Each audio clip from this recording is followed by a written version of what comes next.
Então vamos lá, pessoal. Vou compartilhar aqui a minha tela para vermos o nosso plano de aula de hoje. Como sempre, nós fazemos isso. Entramos no sistema.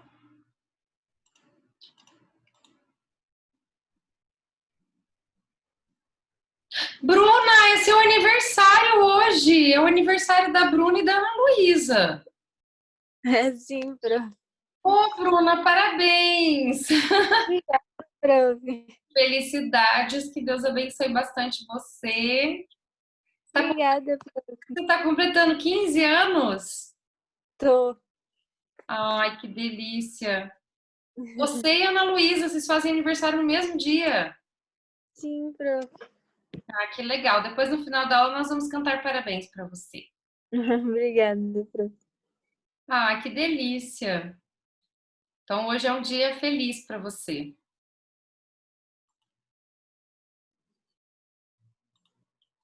Vamos lá, vou entrar aqui pelo primeiro A.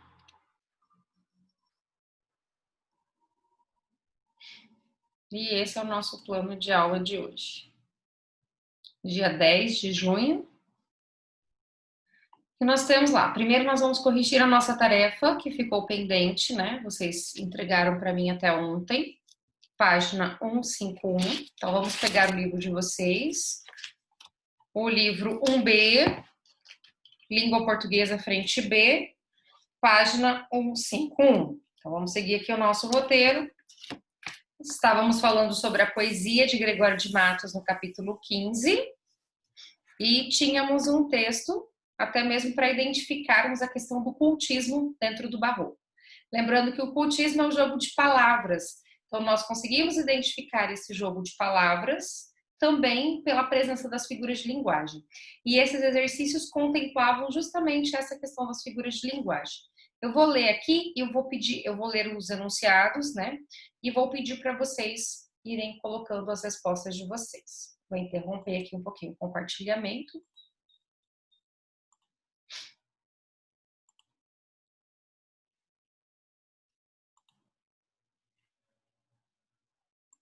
Bom dia, Bruno. Bom dia, Gustavo. Bom dia, professora. Obrigada depois. Aí sempre que vocês Saúde, estiverem chegando, liguem a câmera só para eu dar uma olhadinha em vocês e marcar aqui a presença, e daí pode desligar, tá? Fala, Carol. Não, só falei saúde. Só. Oi? Não, eu só falei saúde, desliguei o Vê se é microfone. ligar agora então, cara, professor. Sim, Gustavo. Sim, o Bruno já ligou, agora falta você. Ok, Gustavo, obrigada. Obrigada. Então vamos lá. Descreve o que era naquele tempo a cidade da Bahia. A primeira coisa que eu vou depois pedir para vocês, eu vou estar lendo esse soneto do Gregório de Matos. Vocês lembram que o Gregório de Matos ficou conhecido como Boca do Inferno, porque ele não tinha papas na língua, ele falava mal de tudo e todos, né? Por meio das suas sátiras. Só que ele não escreveu só sátiras. Ele escreveu poemas líricos, onde ele empregava o sentimentalismo pela mulher, que a mulher era vista de uma maneira pura, angelical, e outras vezes ela era vista de uma maneira mais sensual. E também nós temos, né, a ideologia, os pensamentos, nós temos também um pensamento mais assim voltado para a questão filosófica. O Gregório de Matos também trabalha essa questão filosófica. Bom dia, Rodrigo.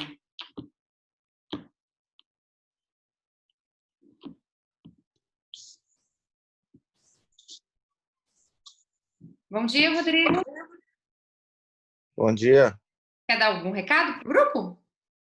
Não, só estou vendo se tem aluno irregular aqui. Ah, então tá. Tinha, o Rodrigo, eu passei para a Yara já, tinha entrado com um nome, né? Ana. Aí Ela me depois, falou Ana. já. Tá, então tá, beleza. Pode Obrigada. excluir, se não responde, pode excluir, tá? Tá, não, já excluí. Fica tranquila, eu passei para vocês. Então vamos lá, vamos Tranquilo. continuar a leitura aqui do nosso poema para a gente fazer a correção, tá, pessoal? Então lembrando que o Gregório de Matos ele pode ser tanto, ele pode escrever tanto poemas satíricos como poemas líricos, sensuais, né, filosóficos e tudo mais. Então vamos lá. A cada canto um grande conselheiro. que nos quer governar cabana e vinha. Professora, que página a senhora está? Vocês sempre perguntam para mim. 151, página 151, corrigindo tarefa. Não sabem governar sua cozinha e podem governar o mundo inteiro. Em cada porta, um bem frequente olheiro, que a vida do vizinho e da vizinha pesquisa, escuta, espreita e esquadrinha, para o levar à praça e ao terreiro. Muitos mulatos desavergonhados, trazidos sob os pés, os homens nobres, posta nas palmas toda a picardia. Estupendas usuras nos mercados, todos os que não furtam muito pobres. E eis aqui a cidade da Bahia. Primeira coisa, esse poema do Gregório de Matos é um poema lírico ou é um poema satírico? Essa é a minha pergunta para vocês. Se tivesse na prova, tivesse colocado para vocês perguntando, é um poema lírico ou satírico, qual que vocês apontariam? Satírico. Satírico. Então, a primeira coisinha vocês podem colocar aí ao lado. Satírico. O que ele está satirizando? O que ele está criticando? O que ele está A criticando? forma, o governo, tipo, da Bahia, o governo O governo português na Bahia. corrupto. Enfim. Isso. É, professora, que página? Eu já falei umas 3 vezes, Gustavo. Página 151, estamos corrigindo a tarefa. Beleza. O governo, você percebe que o Gregório de Matos está criticando o governo português na Bahia, né? E ele está criticando a sociedade da Bahia. Ok? Ele fala, né, que o governo não sabe nem governar a sua cozinha e está querendo governar o mundo inteiro. Então a gente vê aqui que ele está falando, né? E aí depois ele coloca, né? Em cada porta um bem frequente olheiro, que a vida do vizinho e da vizinha pesquisa, ele fica estudando, ele fica espreitando, ele fica esquadrinhando, né? Para levar a praça ao terreno. Então ele está criticando bastante. Primeira questão aí. Gustavo, já que você perguntou o nome da página, você vai responder pra gente aí, porque eu tenho certeza que você fez tarefa. Aos poemas barrocos são atribuídos, muitas vezes, títulos descritivos que apresentam o tema a ser desenvolvido. Nesse poema, de que forma Gregório de Matos retrata a Bahia da época? Como que você colocou aí sua resposta? Pera, professora, eu tô fazendo. Não tinha feito, não. Você não tinha feito tarefa? Tinha esquecido. Deixei pra fazer 10 da noite ontem e acabei esquecendo de fazer. Eita, Bruno Danida. Qual que é pra fazer, professora? Não é para fazer, é para você falar a resposta da sua tarefa. Então, qual o número? A primeira. A primeira? Deixa eu abrir aqui, peraí. E vocês não estão acompanhando, gente. Tem que estar aqui com a gente, tem que estar acompanhando com o material. O plano de estudo, ele tá todo aí para vocês, ó. Compartilhei a tela justamente para mostrar para vocês. Isso aqui foi ontem, já estava para vocês no sistema, lá no site de vocês, no Sisflaming Online, e todo o nosso roteiro de aula de hoje. E é ruim porque daí quando vocês estão demorando, pessoal, o que acontece? O desenvolvimento da aula também acaba enxugando. Então não é bom que isso aconteça. Giovanni, você pode responder pra gente? Você Oi, tá professor, não ia acompanhando? responder? Oi? Eu já abri aqui. Achou, Bruno? Então tá. Aham. Eu É a coloquei primeira aqui na questão. visão do poeta, a Bahia é uma terra de desmandos, de usuras e de crueldades. Você colocou o quê? Pode repetir, por favor? E na visão do poeta, a Bahia é uma terra de desmandos, de usuras e de crueldades. Tá, o que seria usuras? Eu não sei, professor. Então, como que você colocou usuras se você não sabe? Ô, Bruno? E aí, Bruno? Tem a definição aí em cima no quadrinho, Bruno. Usura, juro exagerado, rendimento excessivo. Agora que você tem o sinônimo aí, responda para mim novamente, por favor, usando o significado de usura. Então, na visão do poeta, a Bahia é uma terra de desandos, de juros exagerados e crueldades. Ótimo. Ótimo. Agora ficou melhor. Até você conseguiu entender, não foi? Aham. Mas você tinha conseguido identificar isso no poema? Sim, mas é que eu não sabia direito o que que era usuras. Só Entendi. as palavras. Não, tranquilo, mas estava aí em cima, você viu, conseguiu perceber, né? Que tá aí no Aham, quadrinho amarelinho, né? Então tá. uhum, Obrigada, Bruno. Uma de nada. característica típica da poesia barroca é a dramaticidade. Número 2. Ao tratar dos conflitos do indivíduo de sua época, efeito obtido com o uso acentuado de figuras de linguagem, localize no poema um exemplo de ironia. Isabela, Risuto, qual foi o exemplo de ironia que você encontrou aí dentro do poema? Eu coloquei não sabem e podem. Como ironia, é a letra A. Eu tinha colocado esse, mas acho que tá errado. É. A cada canto, um grande conselheiro. Quando ele joga ali, gente, um grande conselheiro, ele tá tirando um sarro, nem é um grande conselheiro, né? Ele quer dizer que a cada canto tem sempre alguém para ficar cuidando do outro, mas que na verdade eles não são grandes. Então aí nós já temos um exemplo de ironia, tá? Se quiser pontuar a cada canto, o primeiro verso aí. Bom dia, Arthur. A cada canto, um grande. Bom dia, professor. Tudo bem? Tem que ligar a câmera só para eu olhar você, tá? Para marcar como presença. A cada Senhora, canto. rapidinho. Tá, tem problema. Aí, antítese. Carol Savino, um exemplo de antítese que você Oi. marcou aí. É, quando não sabem governar sua cozinha e podem governar o mundo inteiro. Cozinha e o mundo inteiro. Tipo, Não sabem e governam, né? Não sabem governar, mas governam, né? Uma contradição aí. não, é das palavras, eu coloquei das palavras cozinha e mundo inteiro. Eu destaquei essas duas, mas desses dois versos. Tá, você destacou porque você colocou assim, o micro e o macro, não é isso? Isso. Uhum. Ok. Cozinha e mundo inteiro. Legal.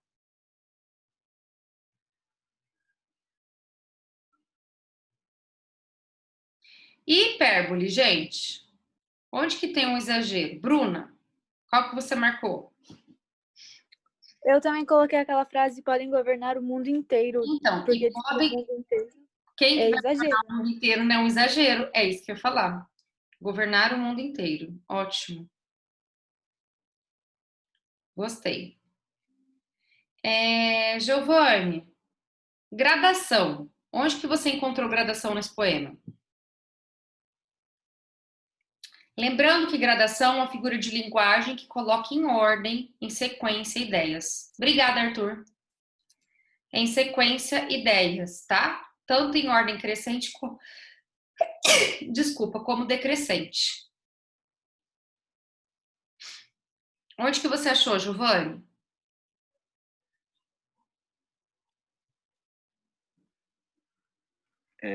Peraí.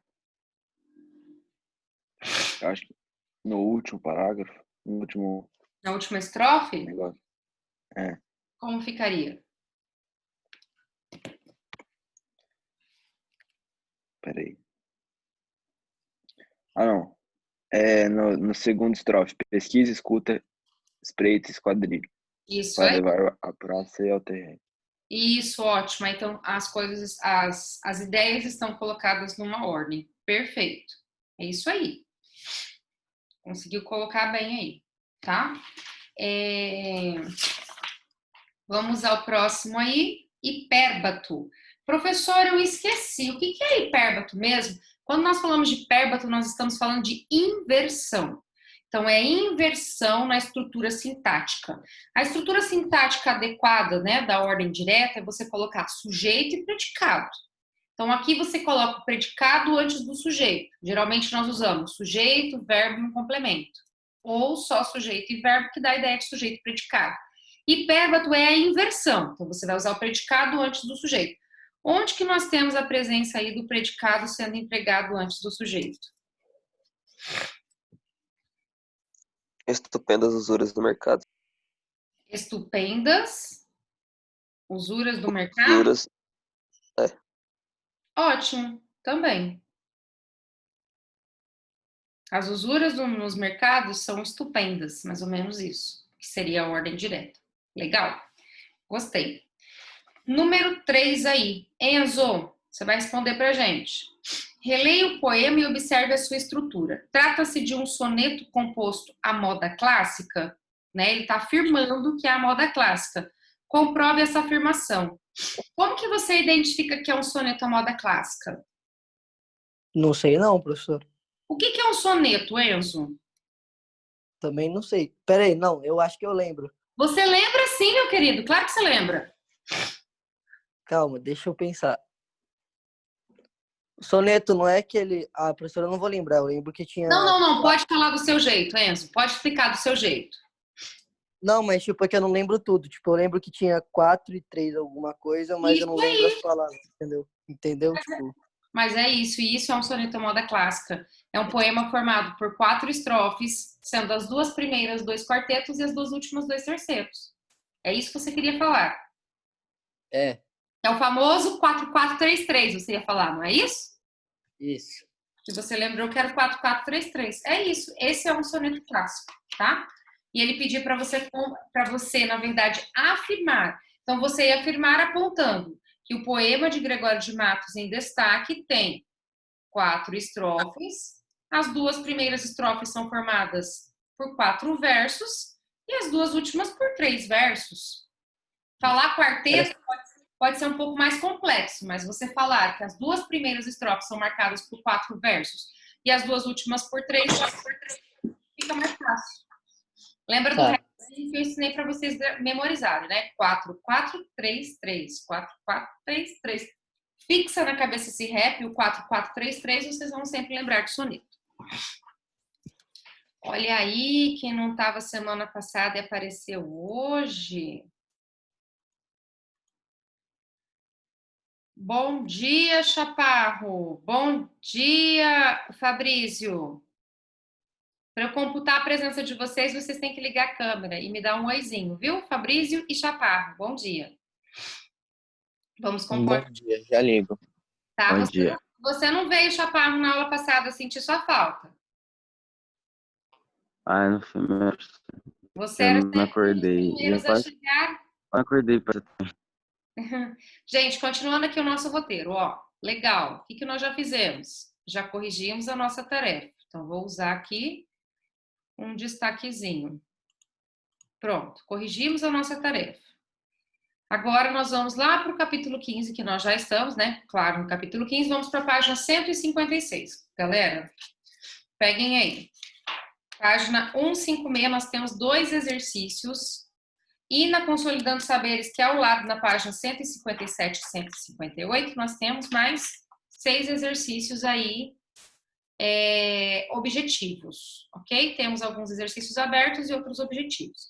O Aplicando Conhecimentos, eu estarei guiando vocês na resolução dessas atividades, e o Consolidando Saberes eu vou dar um tempinho para vocês fazerem, para a gente entrar nos outros autores, né, do Barroco, que eu até elenquei aí no plano de estudo de vocês, ok?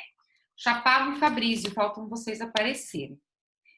Vamos lá, nós temos o primeiro poema aí, considerando o soneto a seguir de Gregório de Matos. Enzo, você que já sabe o que é um soneto, então nós vamos ler agora um soneto do Gregório de Matos e eu vou pedir para você fazer a leitura desse soneto.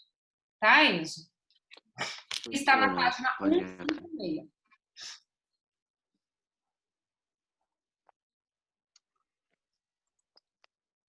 Pode abrir a câmera? Só tá. Oi, Chaparro? Tem que abrir a câmera? Sim, só para eu computar a sua presença. Mas, tipo, você quer que eu leia já ou... Obrigada, Chaparro. Professora? Oi, querido. Você quer que eu leia o texto? Ou você só quer que eu responda? Não, eu quero que você leia, porque nós E vamos responda? fazer juntos agora. Nós vamos fazer juntos agora. Ah, tá. Beleza.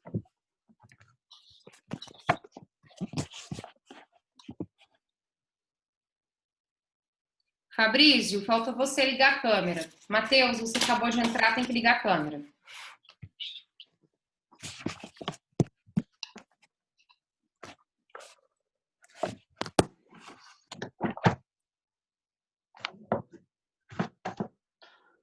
Oi, professora. Oi, Fabrício, obrigada, tá?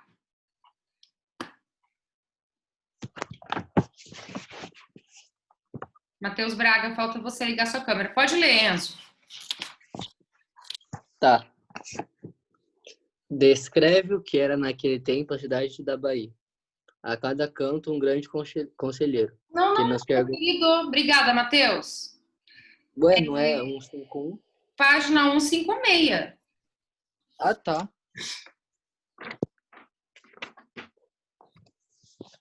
Tá. Nasce o sol.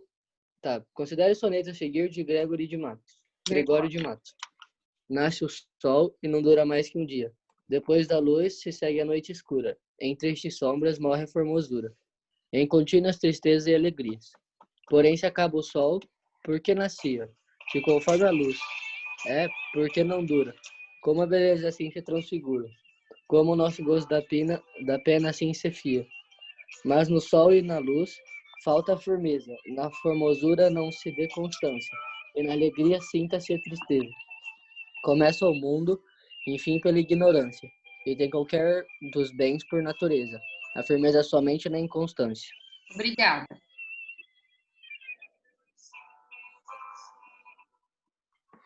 Giovanni, você estava com a câmera ligada, ou você estava com o microfone ligado, tá?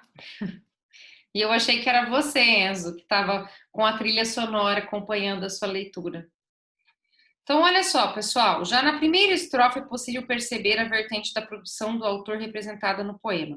Que vertente é essa? Quando ele fala, nasce o sol, mas o sol não dura mais que um dia, ele está falando que a vida é curta, pessoal, e que o tempo nosso também é curto, e aí ele fala, depois da luz, segue já a noite escura, tipo, a vida passa muito rápido. Então, que vertente é essa, pessoal? Vocês vão colocar aí, ó. É uma vertente filosófica a respeito do tempo. Escrevam aí. Filosófica a respeito do tempo. Vocês vão usar um hífen e vão colocar efemeridade. Professor, o que é efemeridade? O que é efêmero? Efêmero é a passagem do tempo. Em colocar que a vida é curta e que o tempo passa muito rápido.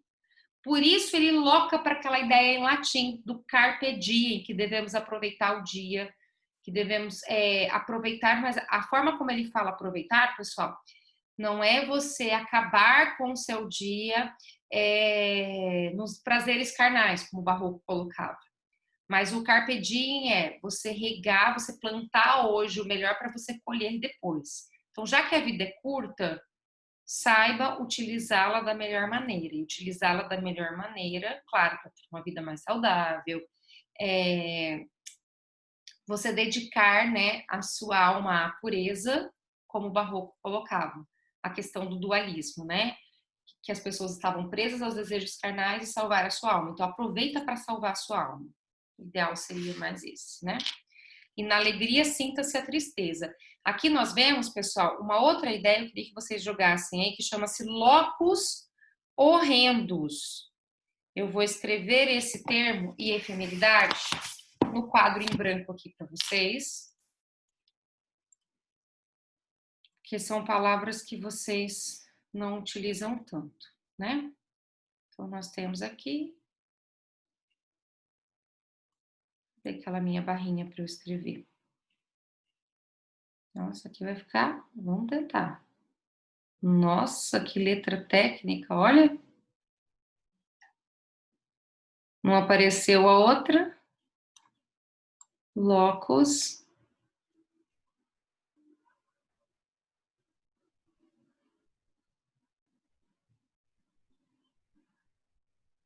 Ui! Peraí. Deixa eu sair desse aqui e tentar de novo.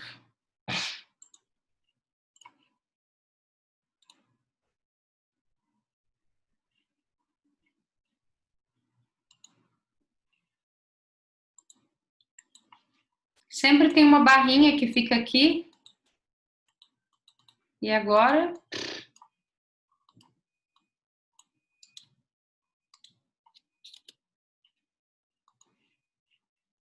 Não está aparecendo. Vou escrever no chat para vocês. Acho que vai ficar melhor. Mateus, eu já tinha lido, tá? Que você falou que não conseguia falar. Vou escrever aqui, ó. Colocar em letras maiúsculas. Locus horrendos e efemeridade, tá? Quando eu falo em locus horrendos, pessoal, o significado de locus horrendos é uma vida boa, uma vida triste ou uma vida ruim? O que eu coloco aqui, pessoal? Quando a gente fala locus horrendos, é uma vida triste, tá? A alegria se converte em tristeza, como o Gregório de Matos aponta aí. Então, ele fala bem que assim, ó. Em tristes sombras morre a formosura, em contínuas tristezas e alegria. Então, aqui tem a mescla, né, da tristeza e da alegria. Mas ele fala, e na alegria, sinta-se a tristeza, aí há a presença do locus horrendos. E eu queria que vocês sublinhassem no terceiro parágrafo, na última linha desse terceto aí, ó. No último verso da terceira estrofe. E na alegria, sinta-se a tristeza. Então, ali nós temos a presença do locus horrendos, porque a pessoa está triste, que é um locus amoenos, uma vida tranquila, uma vida feliz, e aí ele se converte em tristeza, tá? Então, respondemos a letra A, vamos partir para a letra B. O poeta faz, diante da consciência da passagem do tempo, várias indagações. Ele oferece um argumento satisfatório para responder a tais perguntas. Você vê que ele tem várias interrogações. Quando o Gregório de Matos trabalha, pessoal, em cima dessas interrogações, significa que ele está fazendo com que o leitor, né, reflita sobre a temática que ele está discutindo. E essa reflexão sobre essa temática, pessoal, como que nós chamamos? Nós chamamos de poesia filosófica. Então, aqui nós estamos trabalhando com o tema, né? É um poema lírico, porém tem uma vertente filosófica. Então, esses questionamentos, para que servem esses questionamentos, pessoal? Porque, de uma certa maneira, está tentando encontrar respostas, né, para essa vida inconstante. Então, o que você pode colocar aí? O eu lírico provoca no leitor. Então, o eu lírico provoca no leitor. Ele convida o leitor a fazer uma análise de si. E nessa análise, remete a uma reflexão sobre a sua vida. Peraí, um dia você está triste, um dia você está alegre. E o que tem a ver o fato de você estar alegre, o fato de você estar triste? Do que adianta você estar alegre? Do que adianta você estar triste? Então, ele provoca reflexões, porque a ideia é filosófica. Filosofar é questionar. Então, como ele está fazendo esse questionamento, ele está fazendo com que você reflita e tenha uma consciência do seu próprio ser, de como você está utilizando a sua vida, né? O que você está fazendo? O que você está fazendo hoje para você colher amanhã, tá, pessoal? É mais ou menos esse o ideal aí de Gregório de Matos, ok? Eduardo Eli, tudo bem?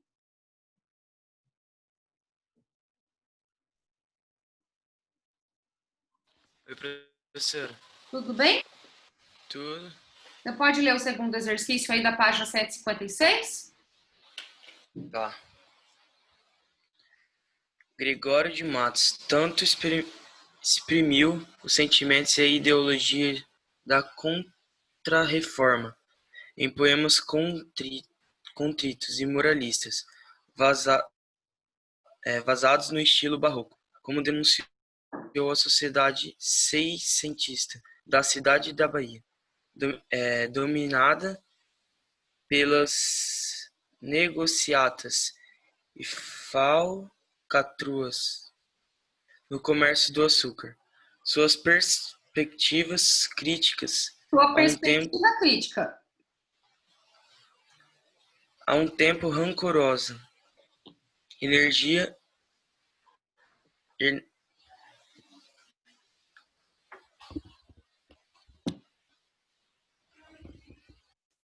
Oi, eu tinha mutado o microfone sem querer. Tá. enérgica e desbocada.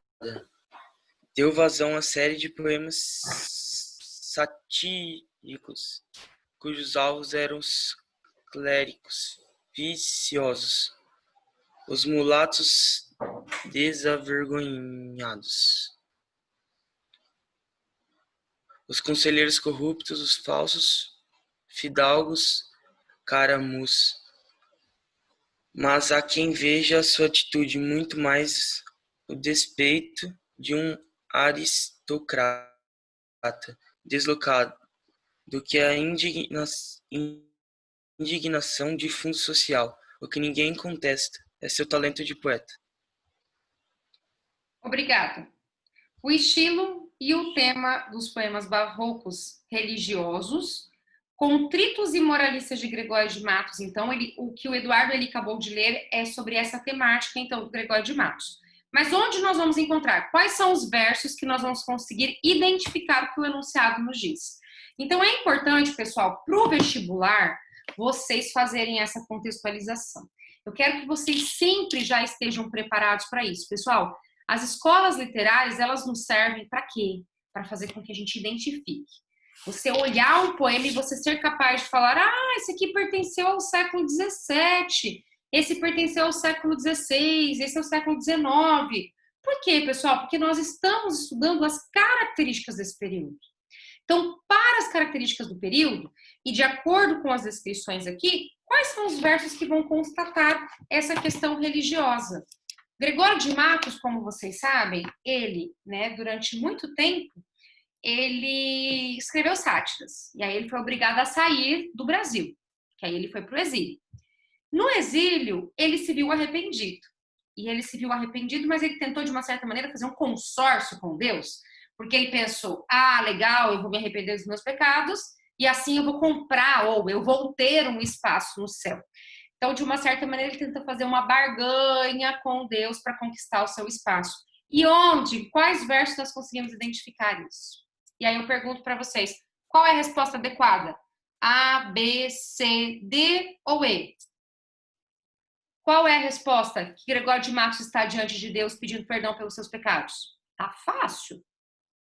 D? Qual é a resposta? Acho que D. D.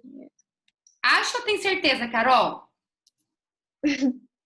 Eu tenho certeza, sim, mesmo. Eu também tenho certeza que é a D. Eu tenho certeza que é a D, porque ele fala, eu sou, Senhor, a ovelha desgarrada. Cobrai e não queirais, pastor divino, perder a nossa ovelha, a vossa glória, né? Então, é onde ele está diante de Deus e arrependido pelos seus pecados. O que eu vou fazer, pessoal? Eu vou dar um tempinho para vocês agora, para vocês resolverem os exercícios da página 157 e 58, mas é um tempinho curto mesmo, tá? Para vocês refletirem aí. Qual que era a sua indagação, Giovanni? É confundir o padre Antônio Vieira com o padre José de Anchieta? Sim. É todo mundo. É que aqui na 2, na E, fala Gregório de Matos e Padre Antônio Vieira são importantes escritores seiscentistas. E eu não lembrava. Seiscentismo é a mesma coisa que barroco, certo? Então, sempre para você lembrar, você vai fazer assim. Padre José de Anchieta, quinhentismo. Padre Antônio Vieira, seiscentismo. Tá? Legal a tua pergunta. Obrigado, Eu que agradeço. Então, na questão 6, se você não conseguiu fazer, eu vou auxiliá-lo, claro, você tem que ver o seguinte, o enunciado diz, a veia lírico-amorosa. Quando ele fala lírico-amorosa, ele está querendo dizer que ele vai revelar os sentimentos dele perante uma mulher, certo? E aí ele fala, está bem exemplificado em qual dos versos? Olha o primeiro. Que exterra homem e em terra hás de tornar-te. Te lembra hoje, Deus, por sua igreja, de pó te faz espelho em que se veja a vil matéria de que quis formar-te. Aqui você está percebendo que ele está diante de Deus, e porque ele está diante de Deus, ele estava arrependido, é uma poesia religiosa. Então já aponta aí, Giovanni, poesia religiosa. Na letra B, aquele não sei que Inês te assiste, ele já está conversando com uma mulher. Aí você já vai falar, ele já está conversando com uma mulher, pode ser um poema sentimental. ou pode ser um poema que ele vai estar satirizando essa questão da Inês e tudo mais. Então, a gente já tem um olhar diferenciado para esses versos aqui da letra B. No gentil corpo e na graciosa face, ó, aquele nem sei que Inês te assiste, né? Esse assistir é de participar, de estar junto com a Inês, no seu corpo e na sua graciosa face. Aqui é sentimental. Não sei de onde nasce ou não te nasce. Não sei onde consiste ou não consiste. Aqui ele está declarando o sentimento dele por essa Inês. Tá vendo onde que tá o sentimentalismo dele, da lírica amorosa? Conseguiu perceber na alternativa B, Giovanni? Consegui. Obrigado, professor. Ah, não, mas agora vamos completar aí. Vamos descobrir por que não pode ser a C, nem a D, nem a E, tá? A cada canto um grande conselheiro. Já lemos esse poema hoje. Que nos quer governar cabana e vinha. Não sabem governar sua cozinha e podem governar o mundo inteiro? Satírica. Então, aí é um poema satírico de Gregório de Matos. D. Senhor Antão de Souza de Menezes. Quem sobe a alto lugar que não merece, homem sobe. Asno, vai. Burro, parece que o subir é desgraça muitas vezes. Satírica, ele está satirizando. E, ofendi-vos, meu Deus, é bem verdade. Olha ele arrependido diante de Deus. Né? A poesia é sacra, a poesia religiosa. É verdade, Senhor, que hei delinquido. Delinquido vos tem, ofendido. Ofendido vos tem, minha maldade. E aí a gente já até corrige a número 6, que é a letra B, onde os versos dele são mais sentimentais. Então vamos corrigir esses exercícios aí da página 157 e 158. O exercício 6 nós já corrigimos, né, na hora que foi aqui apresentada a dúvida com relação ao número 6. Na primeira questão aí, Gustavo Schmidt, qual que você marcou como certa? Na primeira. Pera, professora. Eu marquei... Deixa eu achar no meu livro sem querer. B. Apenas 2. Apenas a 2. Por que você achou que o primeiro item estava errado? Calma, deixa eu ler aqui. Ele tá falando, percebe a uniformização pretendida pelo barroco, a qual estabelece regras práticas rígidas. Eu acho que isso não existe no barroco. Eu não marquei ela. Não é nem aí, viu, Gustavo? Ele fala que ele explora o paralelo entre o anjo e a angélica e revela a condição perecível e doméstica da flor. Nesse caso aqui, ele não está exemplificando essa questão perecível da flor. A ideia dele é retratar que essa Dona Ângela, cujo título aí, né, cuja a ideia aí tem o nome dela, Dona Ângela, é mostrar essa pessoa, ora sensual, ora angelical, pura e ao mesmo tempo avassaladora. É ela que traz paz e ao mesmo tempo traz tormenta para a vida dele, entendeu? Então traz a Dona Ângela, ela traz o dualismo aí do barroco, né, de trazer a questão da calmaria, da paz e ao mesmo tempo do fervor aí. Ok? Dá 2 aí. A mulher anjo luzente, no poema, encarna tanto o anjo protetor, aí eu acabei de falar, tanto o anjo protetor que livra de diabólicos azares, quanto a criatura feminina tentadora que provoca a imaginação e a sensualidade. Número 2, verdadeiro. Desculpa. E 3, a associação e o contraste da flor, que seria cortada do verde pé, com o anjo luzente, a ser idolatrado. Indica o diálogo do poeta, voz com o anjo. Ele não está dialogando com o anjo, ele está comparando a Dona Ângela com o anjo. Então, tem essas diferenças aí. Ok? Então, é bom que vocês saibam. Ó, pessoal, só para avisar aqui vocês com relação às aulas, né? Nós tínhamos falado sobre o feriado. Amanhã é feriado, sexta-feira é aula normal. O João Gabriel já tinha a ideia aí, então sexta-feira é aula normal, tá? E a resposta da número 1, então, ficou a alternativa B de bola, que o Gustavo já tinha falado. Fabrício Rezende. Ah, Fabrício não, foi o João Gabriel? Foi o Giovanni que também tinha perguntado na segunda questão, né? E a segunda questão, o Giovanni já tinha perguntado, nós já tínhamos chegado à resposta, ó. Gregório de Matos e Padre Antônio Vieira são importantes escritores da literatura seiscentista, que é a literatura barroca. Então, um nome aí que você pode encontrar nos vestibulares. Você pode encontrar o barroco tanto como o seiscentismo quanto o barroco. Então, elencar aqui os dois autores máximos que nós temos no barroco, na prosa o Padre Antônio Vieira e na poesia o Gregório de Matos, é falar que eles são, então, apresentam destaques do seiscentismo no Brasil, ok?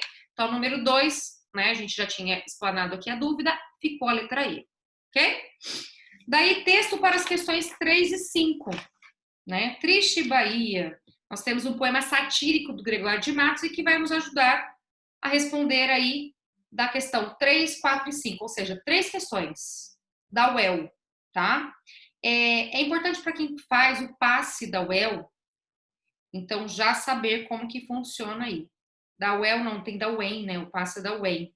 Mas o vestibular da UEL, como contempla o Paraná, é bem semelhante também com a questão do passe da UEM. Carolzinha, lê pra gente, por favor, esse soneto aí. Sim. Triste Bahia, ó quão dessemelhante estás e estou do nosso antigo estado. Pobre te vejo a ti, tu a mim empenhado. Rica te vejo eu já, tu a mim abundante. A ti trocou-te a máquina mercante, que em tua larga barra tem entrado. A mim foi me trocando e tem trocado. Tanto negócio e tanto negociante. Deste em dar tanto açúcar excelente, pelas drogas inúteis que abelhuda, simples aceitas do sagaz brichote. Ó, se quisera Deus que de repente um dia amanheceras tão sisuda, que fora de algodão o teu capote. Ótimo, aqui a gente tem um exemplo do poema, né, um soneto satírico do Gregório de Matos. No que diz respeito à relação entre o eu lírico e a Bahia, considere as afirmativas a seguir. Qual que você marcou como correta, Carol? D. Qual? D. D de dado, né? Tá certo, D de dado, porque na primeira estrofe o eu lírico ele identifica-se com a Bahia. Ótimo. Ambos estão sofrendo, né, pela perda de um antigo estado. Perfeito. B, número 2, perdão. Na primeira estrofe a Bahia aparece personificada. Sim, a Bahia ganha, né, a personificação, ela caracteriza-se como uma prosopopeia no momento em que o eu lírico se olham. Perfeito. Na terceira estrofe constata-se que a Bahia não está isenta da culpa pela perda do seu antigo estado. Então sobra até para a Bahia, né? O Gregório de Matos, como ele critica tudo e todos, ele fala mal até da Bahia. Então sobra para a Bahia também. E o item 4, na quarta estrofe, o lírico conclui que a lamentável situação da Bahia está em conformidade com a vontade divina. Não, aqui ele está querendo dizer que eles aceitam o governo português. Ele critica o governo português e critica a Bahia por aceitar o governo português ser dessa maneira, de exploração. Então, ele critica essa exploração dos portugueses e o fato dos baianos e da Bahia aceitar essa exploração, ok? E não que isso é uma questão de vida. Então, ficou a letra D. Perfeito, Carol. Número 4, ainda referente sobre o soneto que a Carol leu. Sobre as figuras de linguagem no poema, considere as afirmativas a seguir.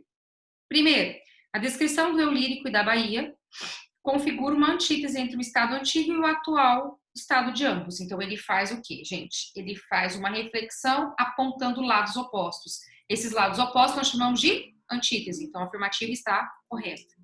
2. A antítese é verificada na oposição entre as expressões máquina mercante e drogas inúteis.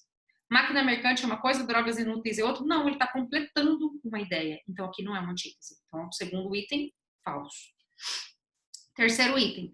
Os versos 3 e 4 são exemplos do papel relevante da gradação no conjunto do poema, pois enumeram estados de espírito do eu lírico. Gente, ele não está falando sobre o estado de espírito dele, ele está criticando, ele está satirizando, então é falso. 4. Os versos, um dia amanhecerás tão sisuda, que fora de algodão o teu capote, configuram exemplos de personificação, ou seja, ele está usando metáfora, porque ele afirma, comparando, e ele ainda está dando características humanas a seres inanimados, a seres não humanos. Então, a alternativa A da número 4 é a correta. E a última que nós temos aí, que a 6 nós já corrigimos, que ficou a letra B. A 5, nós vamos ver aí que ficou assim. A partir da leitura do texto, considere as afirmativas a seguir. 1. O poema faz parte da produção de Gregório de Matos. Foi Gregório de Matos que escreveu? Foi. Caracterizado pelo cunho satírico? Sim, falei no início. É um poema satírico de Gregório de Matos. visto que ridiculariza os vícios e imperfeições e assume um tom de censura. Perfeito aí, tá? 2.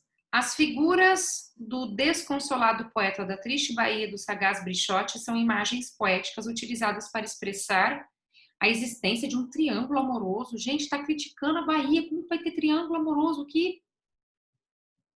Absolutamente falso. 3. O poema apresenta a degradação da Bahia e do eu lírico. Ótimo. Em virtude do sistema de trocas imposto à colônia, o qual privilegiava os governantes estrangeiros. E aí entra a questão da exploração dos portugueses, né, sobre a colônia. Perfeito, verdadeiro. 4. Os versos, que em tua larga barra tem entrado e deixem dar tanto açúcar excelente, conferem ao poema um tom erótico. Nós estamos falando de sátira, gente. O que vai falar de erótico aqui? Ah, professor, mas o Gregório de Matos trabalha a questão da erotização. Nós vimos ali no outro poema lá, quando ele falava lá da Dona Ângela. Sim, Dona Ângela trabalhava essa sensualidade. Essa questão que Triste Bahia é satírico, não tem nada a ver com a erotização. Então, a alternativa certa aí ficou a letra B de bola, ok? Vou compartilhar minha tela, porque agora a gente vai partir para o capítulo 16. E nesse capítulo 16, pessoal, nós vamos falar de outros autores que o Barroco também contemplou, além do Gregório de Matos Guerra e além do Padre Antônio Vieira. Então, eu vou compartilhar aqui. Nós vamos ver o seguinte. Aqui, ó, eu coloquei para vocês, ó, o Bento Teixeira. O Bento Teixeira, ele, pessoal, ele ganhou o destaque porque ele foi o primeiro autor, ou seja, né, ele trouxe a primeira obra barroca para o Brasil, que foi quando, professor? Em 1601. Então, em 1601, inaugura o Barroco no Brasil. E inaugura com qual obra? Com Prosopopeia. E essa Prosopopeia, gente, ele é um poema épico. Ah, professora, esqueci que é um poema épico. O poema épico é aquele que trabalha com o gênero épico. O gênero épico é aquela história grandiosa, que conta um feito heróico, que tem sempre um herói, que tem sempre uma aventura, e que o texto é escrito em versos. Então, aqui nós vamos ter um exemplo, gente. Claro que não tão excelente quanto Camões, mas o poema de Bento Teixeira, ele procurou, de uma certa maneira, aproximar dos Lusíadas de Camões. Camões escreveu a maior obra épica da língua portuguesa, que é a obra Os Lusíadas. Os Lusíadas narrava, ele contava a história de Vasco da Gama até a Índia. E aí, né, foi na época que as grandes navegações estavam em destaque em Portugal e que Portugal cresceu economicamente e transformou-se na potência europeia. Com a obra Prosopopeia, o Bento Teixeira ele vai procurar fazer como Camões fez com relação às Lusíadas, tá? Só que ele vai procurar louvar os feitos do governador da capitania. Tá aqui para vocês, ó. Ele procura exaltar e louvar os feitos do governador da capitania de Pernambuco, que é o Jorge d'Albuquerque Coelho. Então, para que ele pudesse elogiar, engrandecer, enaltecer o governo na capitania de Portugal, ele criou Prosopopeia. Então, essa, gente, é uma visão muito inferior do que seriam os Lusíadas, mas é só para vocês poderem fazer um parâmetro aí do que seria. Essa obra, ela tem 94 estrofes, todos os versos são decassílabos, assim como os Lusíadas, e também, assim como os Lusíadas, pessoal, também estará disposto em oitava rima, que é o A, B,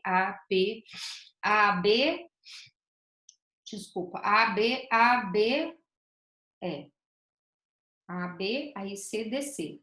Aí fica a oitava rima, tá? A, B, C, D, C. Aí fica a oitava rima certinho. A, B, C, D, C, D. Aí você vê que forma o par de oitava rima, ok? Então, e eles estão divididos, né, na divisão, né, eles não têm a divisão de cantos. Os Lusíadas, cada capítulo representava um canto, embora fosse escrito em versos, cada capítulo nós chamávamos de canto, e os Lusíadas tinham 10 cantos. Aqui nós não vamos ver a divisão de cantos, nós apenas vamos ver as estrofes e vamos ver os versos, ok? Seguindo o exemplo de Camões, a obra Prosopopeia do autor Bento Teixeira também vai seguir a ideia de 5 partes. Quais são elas, professor? Exatamente como os Lusíadas. Proposição, invocação, o oferecimento, a narração e um epílogo, ok? Então, lembrando, o Bento Teixeira é o autor que inaugura com a sua obra Prosopopeia o Barroco no Brasil em 1601. Então, por que Bento Teixeira torna-se importante para o Barroco? Porque ele desenvolve vários poemas que vai locar para a ideia barroca? Não, porque ele inaugura no Brasil o seiscentismo, o Barroco, com sua obra, que procura enaltecer aí a capitania de Pernambuco, né, pelo governador aí, Jorge d'Albuquerque. E ele faz uma espécie de Os Lusíadas, claro que não Os Lusíadas, mas ele tenta recriar, né, a maior obra épica da língua portuguesa, Os Lusíadas, louvando, então, os feitos do governador na capitania de Pernambuco. Então, ele procura buscar referência em Os Lusíadas para reproduzir o seu poema épico chamado Prosopopeia, ok? Sobre a Soror Mariana Alcoforado e suas cartas de amor. Pessoal, a Soror, ela não está presente no material de vocês, mas sempre o Poliado trazia antes, então eu achei importante colocar, porque pode conter dentro de vestibulares ou de avaliações seriadas, tá? Então eu vou abrir aqui para vocês, pelo meu Drive, que eu até coloquei ali, ver PowerPoint, seguindo o nosso roteiro. E aí nós vamos ver aqui, pessoal, que eu tinha colocado para vocês aquele slide do Barroco, nas outras aulas, e aqui falava um pouquinho da Soror. A Soror, só lembrando aqui, ela era uma freira e ela se apaixonou por um soldado francês que estava hospedado na frente na frente do convento onde ela estava se dedicando à vida religiosa. Esperar carregar aqui.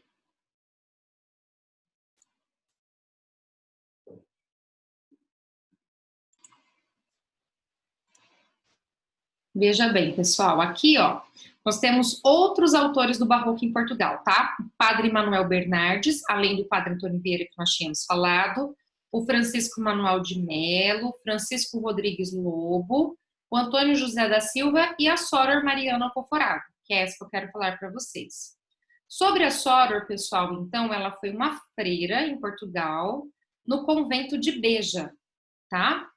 E o convento chamava-se Nossa Senhora da Conceição. Aí, pessoal, ela escreveu, gente, 5 cartas de amor. Como eu falei para vocês, ela foi apaixonada pelo conde de St. Leger, né, chamado de Marquês de Chemille. O Chemille, pessoal, ele se hospedou, então, né, numa das suas convenções de batalhas, ele se hospedou na frente do convento de Beja, onde a Soror estava, né, dedicando a sua vida religiosa. E lá, então, eles começam a trocar olhares e eles se apaixonam. Então, eles ficam juntos. Ficando juntos, pessoal, o que vai acontecer, né? Como ela estava estudando para ser uma freira, e ela ficava no terraço, na janela do convento, paquerando, então, o conde de Chemille, e ele a paquerando também, eles tiveram um envolvimento amoroso. Mas o que aconteceu? O Chemille, então, o que ele faz? Ele vai para suas batalhas, né? O trabalho dele, né, era dedicar-se ao exército, e ele continua dedicando-se ao exército, e ele fala para Soror que ele vai voltar para buscá-la. E a Soror fica naquela expectativa, né? Uma mulher apaixonada e tudo mais, ela acredita que ele vai voltar para buscar e levá-la com ele. E cadê o Chemille? Nada do Chemille voltar. Nada vezes nada. Então, ele acaba abandonando-a em Portugal, né? Aí ele fala que ele vai para a batalha, que o irmão dele está enfermo e que ele precisa ir embora, mas que ele volta para buscar, e aquela promessa foi toda falsa. Mas até então, ela entender que a promessa era falsa, ela acabou escrevendo cartas para ele. Primeiro, ela escreve cartas, né, saudosas, saudade dos momentos vividos por ele. Depois ela escreve uma carta, porque essa carta não é respondida, ela escreve uma carta já um tanto indignada pelo fato dele não responder, né, às suas promessas. E por último, ela vai vendo assim, ela já está convicta de que ele o abandonou. Olha aqui que está no slide. Chamille abandonou Portugal, né, a pretexto da enfermidade do irmão, falei para vocês, prometendo que ele iria buscar. Foi uma falsa promessa. Na longa, né, e baldada espera, Mariana escreveu ao oficial francês as 5 cartas, que refletem a dramática evolução dos seus sentimentos, a esperança, a incerteza e, finalmente, aquela convicção do abandono. Essas cartas, pessoal, a Soror mostrou ao amigo dela, um amigo francês que ela tinha, e ele, então, resolveu fazer o quê? Ele resolveu publicar. Ele falou, nossa, tem uma riqueza, porque mostra essa questão do dualismo do barroco, que é uma freira, que é uma religiosa apaixonada, ou dualismo. A paixão, o envolvimento carnal com a questão da vida religiosa. Então, acaba-se que, né, essas cartas, ela mostra esse amor incondicional da jovem Mariana e o sofrimento dela pelo amado que não vai voltar, né? E essas cartas, então, pessoal, elas foram questionadas se realmente essa história foi real ou não, porque uma freira, né, pessoal, apaixonar-se era um escândalo. Então as pessoas começaram a questionar para ver se de fato era real essa história ou não. Mas, né, diz a história que realmente a Soror existiu e que ela teve esse envolvimento amoroso aí com o Chamille, tá, gente? E aí, depois dela escrever essas cartas, ela ainda conseguiu o perdão do seminário, do convento que ela frequentara, e ela tornou-se uma madre superiora, por isso que ela ganha a titulação de Soror. Então, esse nome, Soror Mariana Alcoforado, se deve aí a, então, a colocação que ela atinge dentro do convento, ok? Mas ela teve, né, gente, um êxito literário muito grande. Só para vocês lembrarem, então, mostra esse dualismo. A freira, né, dedicar-se à vida religiosa ou aos prazeres do seu coração, né, a vida amorosa. Ok? Então, aqui, né, lá, ó, a autoria das cartas, ela foi muito contestada. O Rousseau, por exemplo, ele negava a autenticidade dessa obra. E depois, né, lá, os românticos, como Alexandre Herculano, vocês vão ver depois, esses autores, e o Camilo Castelo Branco, né, também não acreditava que essa freira podia ter apaixonado e escrito essas cartas de amor, ok? E aí depois, né, nós já estudamos o Padre Antônio Vieira e o Gregório de Matos Guerra. Pessoal, alguma dúvida com relação à epopeia do Bento Teixeira, que é a prosopopeia, que é a obra inaugural do Barroco no Brasil, ou sobre as cartas, né, a epistolografia, né, as epístolas quer dizer cartas, as cartas da Soror Mariana Alcoforado? Alguma dúvida, meus amores? Yes or no? Não. Se tá tudo ok, dá um joinha aí, pessoal. Nenhuma, professor. Tá tudo aqui, professor. Ai, ótimo. Ótimo, fico feliz. Ótimo, ótimo. O Brits foi ontem também. Também foi ontem, né, professor? Verdade. Esqueci de dar pro Brits. Então vamos dar parabéns aí para os nossos colegas, né, e desejar também para vocês um bom feriado, e agradecer a atenção de vocês. Professora, beijo. Muito obrigada. Tchau, professora. Beijo. Estudem, Tchau, professora. bastante carinho. Tchau, tchau. Tchau, professora. Tchau, tchau. Tchau,